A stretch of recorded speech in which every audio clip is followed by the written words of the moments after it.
अब ये है, अब हम चलते हैं आगे हाइपोथैलेमस की तरफ।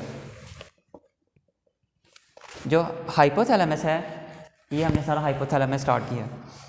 हाइपोथैलेमस में क्या है, ये पार्ट ऑफ फोर ब्रेन है। ब्रेन के 3 पार्ट्स पढ़े थे ना ह्यूमन ब्रेन में, तो ये 4 ब्रेन का पार्ट है। हाइपोथैलेमस के बारे में फेमस सेंटेंस है कि ये ब्रेन को, मतलब नर्वस सिस्टम को, और नीचे एंडोक्राइन सिस्टम को आपस में जोड़ता है। ब्रेन और नर्वस सिस्टम और एंडोक्राइन सिस्टम का जो रिलेशन आपस में बनता है, जो लिंक बनता है, जो रिले सेंटर बनता है, वो हाइपोथैलेमस होता है। ओके अच्छा, इसको हाइपोथैलेमस कहते क्यों हैं? क्योंकि hypo means below, thalamus means thalamus. ये थैलेमस के नीचे पड़ा होता है, इसलिए हम इसको हाइपोथैलेमस कहा जाता है। और हाइपोथैलेमस के नीचे क्या पड़ा होता है?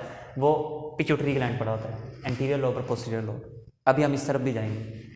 तो पहले थैलेमस, फिर उसके बाद हाइपोथैलेमस, और उसके बाद क्या होता है? Pituitary gland.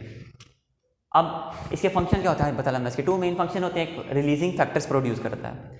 अब वो रिलीजिंग फैक्टर क्या होते हैं? वो नीचे पिट्यूटरी ग्लैंड पे एक्ट करते हैं और उसके हार्मोन्स रिलीज़ करवाते हैं। चूँकि हार्मोन रिलीज़ करवाते हैं, इसलिए हम इनको क्या कहते हैं? रिलीजिंग फैक्टर्स कहते हैं। For example thyrotropin releasing factor, somatotropin releasing factor. ये कहाँ लिखे हुए हैं?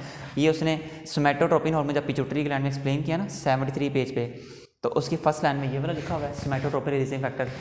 और TSH वाले, जब उसने TSH पढ़ाया है, मतलब नोट डाउन किया, उसके अंदर इसने लिखा है थायरोट्रोपिन रिलीजिंग फैक्टर, ये वाला।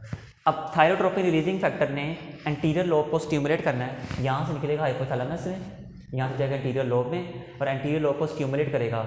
और क्या कहेगा? उससे कहेगा कि भाई आपने ज़्यादा प्रोड्यूस करना है, TSH रिलीज़ करवाएगा। बनेगा तो अंदर ही, लेकिन इसे रिलीज़ करवाना है, तो इसलिए इनको रिलीजिंग फैक्टर कहा जाता है। सोमैटोट्रोपिन ने क्या करना है? इसने भी हाइपोथैलेमस से रिलीज होना है, एंटीरियर लोब में जाना है पिट्यूटरी के। इसको कहना है भैया आपने ग्रोथ हार्मोन ज़्यादा प्रोड्यूस करना है, मतलब सोमैटोट्रोपिन। ग्रोथ हार्मोन का दूसरा नाम क्या होता है? सोमैटोट्रोपिन। तो ये सोमैटोट्रोपिन रिलीजिंग फैक्टर एक फंक्शन ये हो गया। दूसरा फंक्शन क्या है? ये खुद, ये तो रिलीजिंग फैक्टर है ना, इन्होंने खुद कोई काम नहीं करना, कोई एंडोक्राइन काम नहीं करना, इन्होंने सिर्फ चीज़ों को रिलीज़ करवाना है। कि मेन फंक्शन तो इन्होंने करना है पिट्यूटरी के ग्लैंड्स ने, हार्मोन्स ने। इनका दूसरा मेन फंक्शन होता है ये ADH और ऑक्सीटोसिन बनाते हैं, anti diuretic hormone and oxytocin. और इसका दूसरा नाम क्या होता है? वेजोप्रेसिन। एंटी डायूरेटिक हार्मोन का वेजोप्रेसिन होता है, वो भी जब पढ़ाऊंगा फिर बताऊंगा क्यों कहते हैं। तो अब एक MCQ आता होता है, इन दोनों को उसने ज़्यादा जिक्र किया हुआ पिट्यूटरी के पोस्टीरियर लोब में। जब पिट्यूटरी पढ़ाऊंगा फिर बताऊंगा। लेकिन ये होता है कि पोस्टीरियर लोब में प्रोड्यूस नहीं होते, प्रोड्यूस इफ होते हैं हाइपोथैलेमस में, और वहाँ पे जाके पोस्टीरियर लोब में सिर्फ स्टोर होते हैं। ये बुक की लाइन लिखी हुई है, ये उसने जो ये साइड बॉक्स लिखा हुआ है ना, उसके अंदर इसने सारी चीज़ों को एक्सप्लेन किया हुआ है कि प्रोड्यूस कहाँ पे होते हैं और स्टोर कहाँ पे होते हैं। तो अगर कोई पूछे कि ये दोनों कहाँ प्रोड्यूस होते हैं हाइपोथैलेमस में, कोई पूछे कि ये दोनों स्टोर कहाँ पे होते हैं, posterior lobe of the pituitary gland में। अब हम हाइपोथैलेमस का पिट्यूटरी का एक रिलेशन पढ़ लेते हैं। उसने आगे बुक में डायग्राम बनाई हुई है हाइपोथैलेमस के साथ ही, मैंने उसको एक फ्लो चार्ट में आपके सामने रख दिया। हाइपोथैलेमस है, हाइपोथैलेमस ने एंटीरियर लोब को भी स्टिमुलेट करना है, और यानी इसके रिलीजिंग फैक्टर्स एंटीरियर लोब तक भी जाएंगे, और इसके जो ADH और वेजोप्रेसिन है वो पोस्टीरियर लोब तक भी जाएंगे। अब ये है कि एंटीरियर लोब तक जो हार्मोन्स जाते हैं ना, वो ब्लड वेसल्स के थ्रू जाते हैं, ये आपने याद रखना है। और जो पोस्टीरियर लोब तक जाते हैं ना, वो न्यूरॉन्स के एक्सोन्स के थ्रू जाते हैं। अब उसकी रीज़न क्या है? ब्लड आया हाइपोथैलेमस तक, रिलीजिंग फैक्टर्स प्रोड्यूस हो गए, इससे मैंने यहाँ पे ब्लड वेसल लिखा हुआ है और रेड कलर में बनाया है इसको, ताकि आप ब्लड वेसल शो कर सको।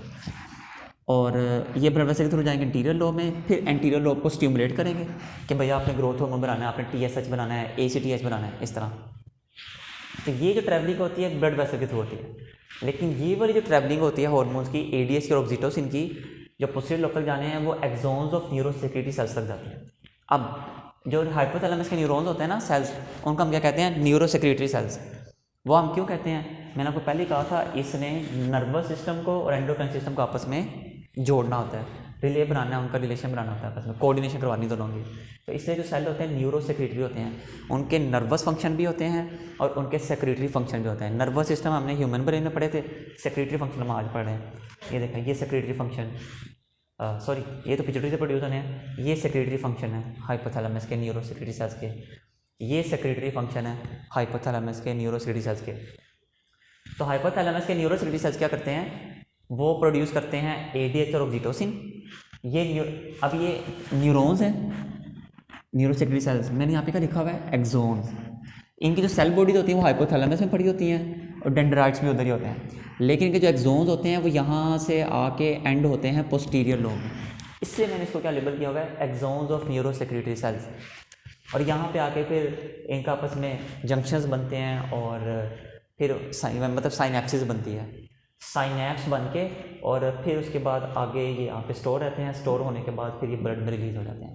और देखिए मैंने आगे का लेबल किया हुआ है, दोनों को मैंने ब्लड वेसल रिलीज़ किया लेबल किया हुआ है, मतलब आगे सारा काम ब्लड वेसल्स का ही है, सिर्फ यहाँ पे न्यूरॉन का आना था। यहाँ से एक और बात पता लगी, जो साइनेप्सिस होती है ना, लोग समझते हैं साइनेप्सिस सिर्फ न्यूरॉन्स और न्यूरॉन्स की आपस में होती है, हालांकि न्यूरॉन की एंडोक्राइन सेल के साथ भी साइनेप्सिस हो सकती है। तो यहाँ पे एक्सोन की साइनेप्सिस किसके साथ होती है, endocrine cells of the posterior lobe of the pituitary gland.